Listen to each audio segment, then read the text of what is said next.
वाक्य में लिखा था आज ही के दिन हम हिंदी पत्रकारिता दिवस मनाएं लगातार। दोनों मनाते कोई दिक्कत नहीं है, जितने दिन मनाए उतने दिन अच्छा है। नारद ही पत्रकारों के आदर्श क्यों हैं?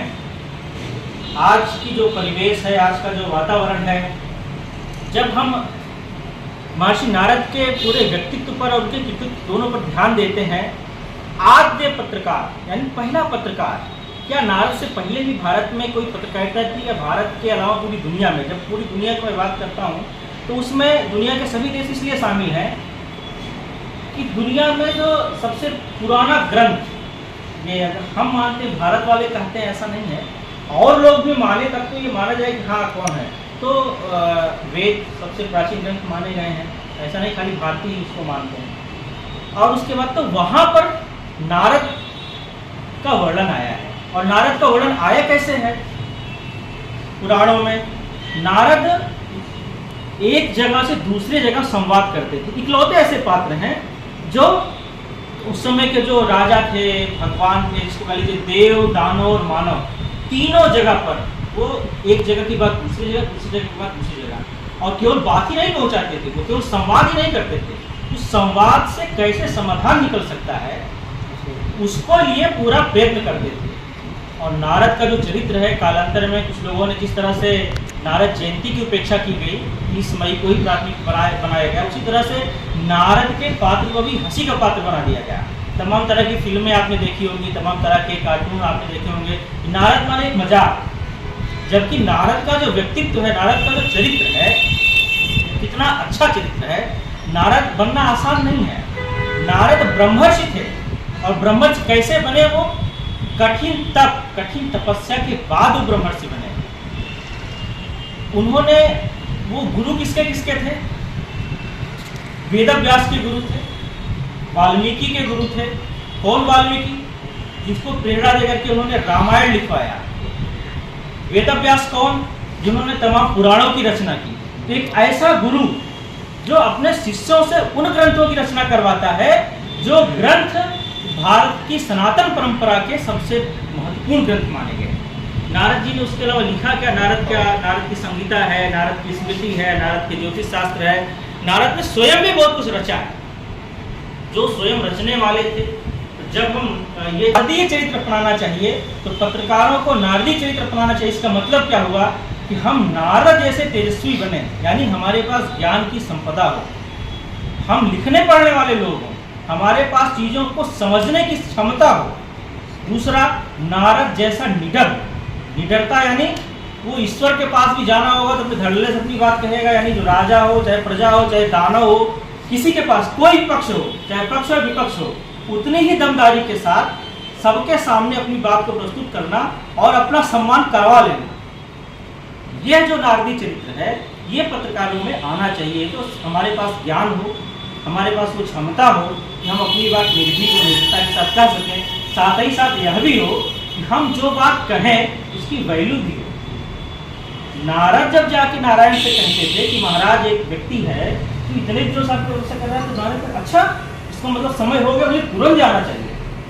यानी नारद ने अगर कोई बात कही तो उस पर तुरंत कार्रवाई होनी चाहिए। यह नारद ने अपनी वैल्यू खुद बनाई हुई थी। इसलिए नारद पत्रकारों के आदर्श बने हैं, क्योंकि उनके पास वो क्षमता थी, वो ज्ञान था, वो वैल्यू थी जो उन्होंने खुद बनाई हुई थी। ऐसा नहीं था कहीं से बने बनाए आए थे। जब आप नारद के बारे में पूरा पढ़ेंगे तो उनके पास कोई ऐसा नहीं थी, कोई बकौती थी, उनके पास ज्ञान थी, स्वनिर्मित। तो समस्या होती है। तो ऐसी स्थिति में पक्षकार ना बना जाए, पत्रकारिता की है।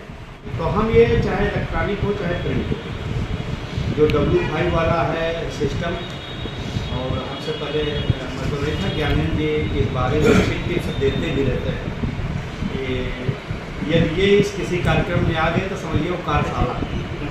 तो आपकी एक आध दो खबरें हमें पत्रकारिता पर भी छाती है, एडिटोरियल भी छाती है। तो वाकई उन सब चीज़ों को ध्यान में रखा जाए। ये निश्चित है कि पत्रकारिता क्षेत्र में काम करने वाले को कोई बाल बाधा बिगाड़ नहीं सकता।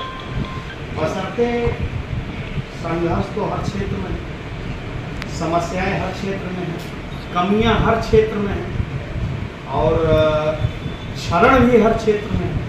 जिस तरह से पत्रकारिता ही नहीं है कि पत्रकारिता का क्षरण हुआ है और दिन ब दिन गिरती जा रही है, तो हर क्षेत्र में हम अपनी छत कैसे सब बना के रखेंगे हमारा काम। हाँ, रही बात भारतीय राष्ट्रीय पत्रकार महासंघ की, इतना ध्यान सभी साथी को देना है कि यदि कोई भी कवरेज हम करते हैं तो हम लोगों को यह संघर्ष करना पड़े तो बैकफुट पर ना आए। उसके लिए है कि सारे साक्ष्य के साथ आप साक्ष्य संकलित करिए। क्या छापना है, क्या चलाना है, वो अलग विषय है, लेकिन कहीं ज़रूरत पड़े तो हम लोग या हमारा संगठन हाट वाटर में ना आए। बाकी हम नरेंद्र जी हैं, जिलाध्यक्ष हैं, और भी ऊपर लोग पदाधिकारी हैं, हम लोग पूरी तरह से भिड़ करके मुंह तोड़ जवाब देंगे, इसमें कहीं कोई दो राय नहीं है। बशर्ते सबको एकजुट रहना है। इससे ज़्यादा पत्रकारिता के जो बिंदु हैं उस पर उसको सजोते हुए इकट्ठा करते ही हमको पत्रकारिता करनी चाहिए। इन्हीं बातों को एक दूसरे के से बातों का संवाद करते थे, साथ ही बात भी करते थे, संवाद भी करते थे, संधि भी कराते थे और समाधान भी कराते थे। तो ऐसे ही हम केवल ही नारद जी को जो है हम अपनी तरफ से सही संगठन से प्रणाम करते हैं, जिन्होंने हमें पत्रकारिता में उनके माध्यम से हम पत्रकारिता को सीखने का, उनके माध्यम से किस तरीके की पत्रकारिता थी उनकी, उस पर चलने का और कैसे अपने को समाज में स्थापित करना है, कैसे हमको पत्रकारिता करना है, जहाँ पे हमको अपने सम्मान को भी सुरक्षित रखना है और अगले के समाधान के प्रति हम कार्य करना है। ये सब सारी बातें जो है उनके बारे में आप लोग जानते होंगे कि वो जहाँ पहुँचते थे उनका एक ही शब्द था, नारायण नारायण नारायण। लोग ऐसे ही कहते थे, आइए आइए नारायण नारायण नारायण। तो ये नारद जी के प्रति जो है संबोधन था। इसी सब अपने पत्रकारिता के बल पर ही वो जो संवाद और बात करते थे, इसी के माध्यम से उनको देवा से नाथ कहा गया। वो एक तरीके का देव के ऋषि माने। उसी आज आप देख रहे हैं उनका ज्येष्ठ के प्रतिपदा को, शुक्ल पक्ष की प्रतिपदा को मनाया जाता है। वो डेट 30 तारीख भी हो सकती है और 24 तारीख भी हो सकती है, कोई भी डेट हो सकती है। केवल उनके प्रतिपदा की वजह से जिस दिन प्रतिपदा पड़ती है उस दिन उनका आयोजन। कुछ हमारे बंधु साथी हो सकता है उनकी कोई व्यवस्था रही होगी, कल ही मना लिए, उनकी अज्ञानता होगी या जो भी कुछ होगा उनका अपना। तो ये हम माना गया है कि वो प्रतिपदा को उनका जन्म हुआ था, इसलिए उनकी जयंती मनाई जाती है। आज हमारे समाज में या देश में विदेश में जो भी पत्रकार अपने पत्रकारिता के वसूलों पर, सिद्धांतों पर, नियमों पर चल करके देश में अच्छा मुकाम हासिल किए हैं। वो शासन में भी गए हैं, पत्रकारिता के स्थान पर भी अच्छे स्थान हासिल किए हैं। हमारे ही बीच के तमाम आप देख रहे हैं वो हुए हैं, अभी सूचना आयुक्त हुए हैं और तमाम मिनिस्टर हुए हैं, केंद्रीय मंत्री हुए हैं। और जो नहीं भी हुआ है वो पत्रकारिता के माध्यम से आज देश के बड़े पत्रकारों में उनकी गिनती है और वो बेबाक तरीके से सरकारों को चेताने का काम करते हैं, शासन सत्ता को चेताने का काम करते हैं। बस हमको समाज में ये देखना है कि हमारी पत्रकारिता कैसे जो है कायम रहे, कैसे ठीक ढंग से चले।